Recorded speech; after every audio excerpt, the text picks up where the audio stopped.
Hello dear students, this is Mushtaq from MC Society Institute of Pharmacy.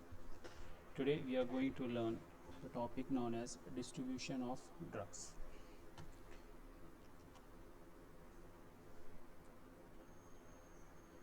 Outcomes of today's lecture: you will be able to define the term drug distribution. You will be able to state the importance and process of drug distribution. You are able to describe various fluid compartments of body, barriers and plasma protein binding. The students will be able to explain various factors affecting drug absorption. First, start with what is drug distribution. Drug distribution describes the process which transports a drug.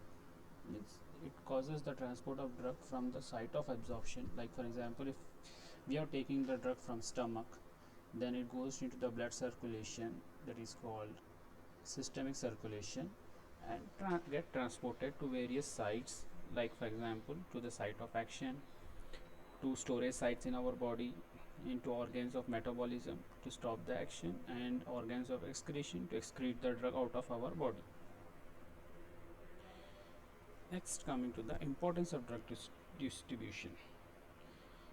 So once the drug is distributed, it determines its effectiveness, its duration of action, how much it takes time to start the action and how long it will show the action, and the mode of metabolism means in which area it will get metabolized, whether it gets metabolized in liver, skin, lungs, etc., and its rate of excretion, at what rate it will get excreted out of our body, means how much time it will take to excrete out of our body. So this gives all information by drug distribution. Next, various fluid compartments of body and its barriers. So the drug may enter once it get into the plasma. First, it may go to the interstitial fluid compartments, that is the space between two cells. Next, it may go into the transcellular fluid compartments like fluids in the GI tract, bronchi, CSF, etc., or it may be inside the cell, that is called intracellular fluid compartments.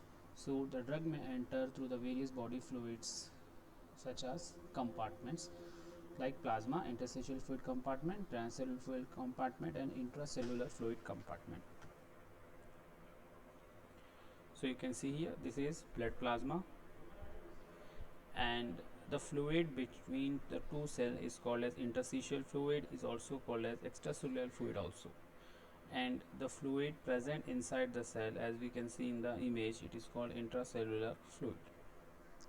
And the fluid present in cavities like peritoneal cavity, pleural cavity, synovial cavity, all are called as transcellular fluids. So the drug may be present in one or more areas when it gets distributed.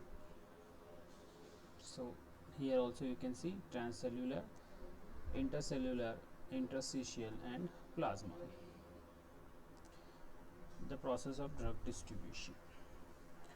For drug distribution, the blood or the plasma act as a solvent, and then getting dissolved or suspended into the plasma. Some drug diffuse through the cell membrane, they crosses the cell membrane. Some will remain on the membrane itself, while some other are distributed in the cellular fluid. So these are basically three areas in which the drug may be present: outside the cell, on the cell wall or inside the cell. Certain drugs may be bound to plasma proteins. What are plasma proteins? These are the proteins present in the blood. That, like examples, most numerous protein present in our blood is albumin, next is globulin. So some drugs are also stored in different tissues of the body, including bones, liver, fatty acid, fatty tissues, etc. Only few drugs remain in the blood in the free form, which shows the pharmacological actions, while majority diffuse out into the extracellular fluid, as capillaries are permeable to both water and lipid soluble substances. So the few drugs which remains in blood plasma is the actual working drug which shows the desired pharmacological action. So a drug may concentrate into a particular tissue because of its first physiochemical properties, second one affinity for tissue constituents, and the third one is existence of active transport mechanism like primary active transport system or secondary active transports. Because of these things, a drug may be concentrated into a particular tissue. Next, plasma protein binding. As the name indicates, the plasma proteins are the proteins which are present in the blood. Just I told you, its names are albumin and globulin. So drugs may bind to the albumin or globulin and maintains equilibrium with free drug in plasma. Since we know that the free drug exerts a pharmacological effect, so there will be equilibrium between free drug and the bind drug, as we can see here. So this is a free drug and this is a drug bind to the albumin. So always there will be a equilibrium between free drug and bind drug. So as we can see, both drugs will be present in the plasma. So only the free drug will leave the capillaries or blood vessels and show an pharmacological response. The bind drug will not able to show any response. So because of the plasma protein binding of a drugs, it shows the disappearance of the drug from the plasma. So the drug will be remain for more time in the plasma. Next, limited access to the site of action. So slowly drug will goes to the site of action and there will be prolongation of the action.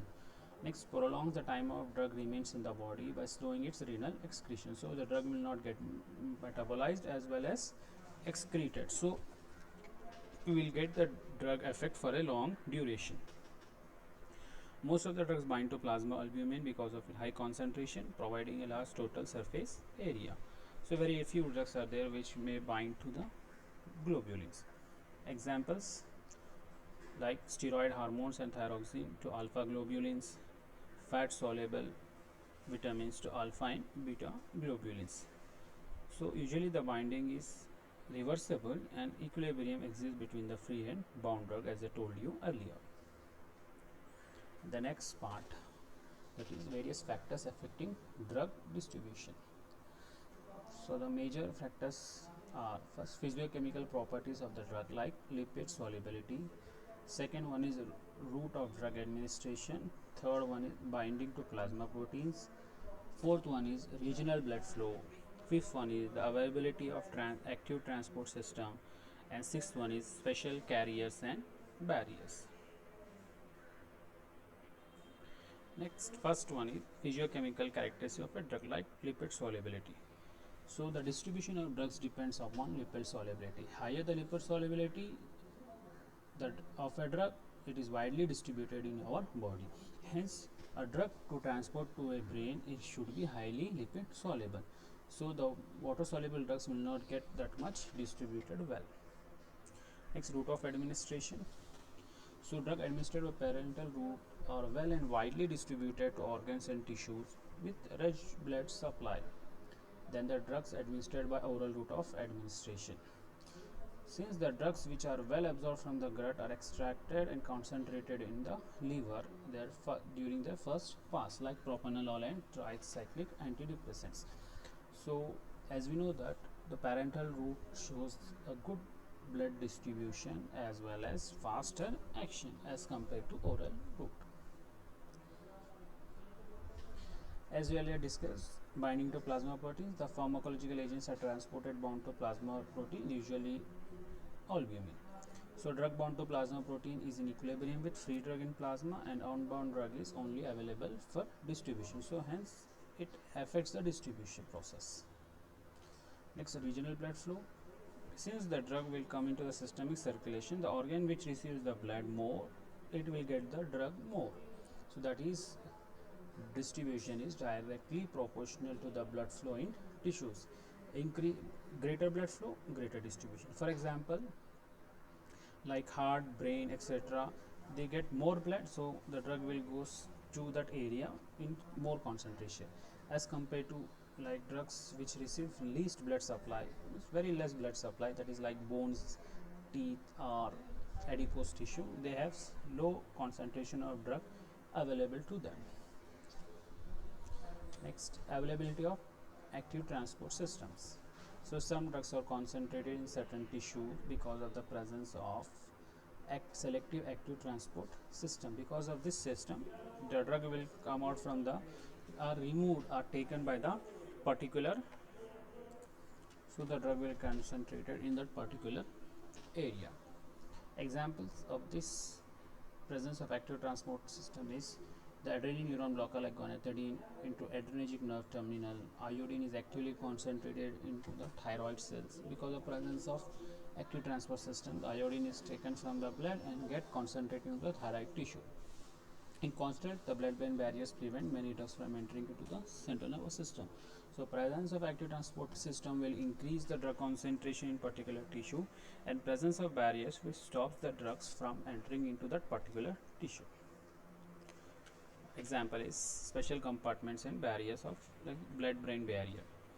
So, the any drug will not be able to reach to the brain since because of presence of barriers. Like for brain, we have two barriers, that is called as blood brain barrier and blood CSF, that is cerebrospinal fluid barrier. Hence, because of presence of these barriers, a highly lipid soluble drug like barbiturates enters the CNS and exerts almost immediate response on the CNS. While as drugs which are highly ionized like most penicillin, gentamicin, penetrate very slowly and do not reach to the blood. So it's the natural phenomena that drug which high lipid solubility will goes to each and every organ of our body in more concentration. So you can see the blood brain barriers. So this is the blood vessel and this is the barrier because of presence of process of cells. So a small molecules or highly lipid soluble drugs can only cross this large wall or barrier before reaching to the brain. So you can see here the footsteps of astrocytes and tight junctions etc. prevents the leaking of drug from the blood into the brain. So the brain is protected by these process or barriers. Another barrier is same thing is placental barrier. So the placenta is the area in which there will be exchange of material from fetal or baby to the mother blood. So the passage of most drugs from the material to fetal circulation occurs quite easily.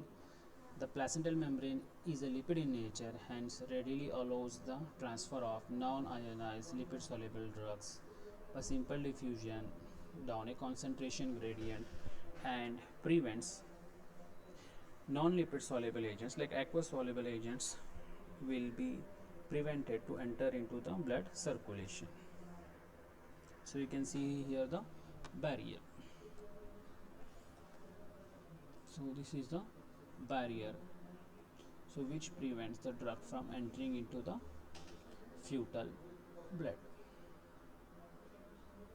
This is a placenta, uterine wall, etc. gets prevented before entering the, so hence a highly lipid soluble drug can only cross the placenta. So here you can see a clear image, the image, this is a mother blood circulation, this is a fetal blood circulation. So there will be crossing of nutrients etc. If there is a drug which is highly lipid soluble, then only get cross and goes to the fetal circulation. So there should be a warning indicating that the drug may cross the placental barrier and goes to the fetal circulation, hence it may harm the baby. A special warning has to be given. Same thing you can see here also. So thus most drugs that are well absorbed orally can easily enter the fetal circulations. Only other drugs that are highly ionized or have a molecular weight above 10,000 find it difficult to cross the placental barriers. The drugs which crosses the placenta, examples are paraldehyde, chlorpromazine, anesthetics, sulfonamides, morphine, etc. So because of transfer of the drug, there may be untoward effects on the fetus.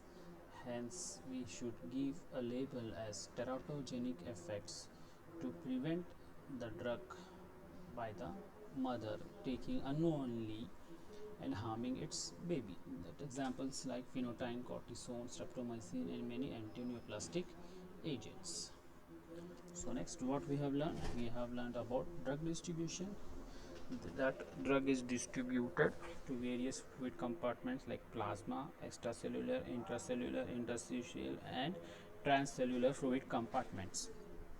Next, plasma protein binding.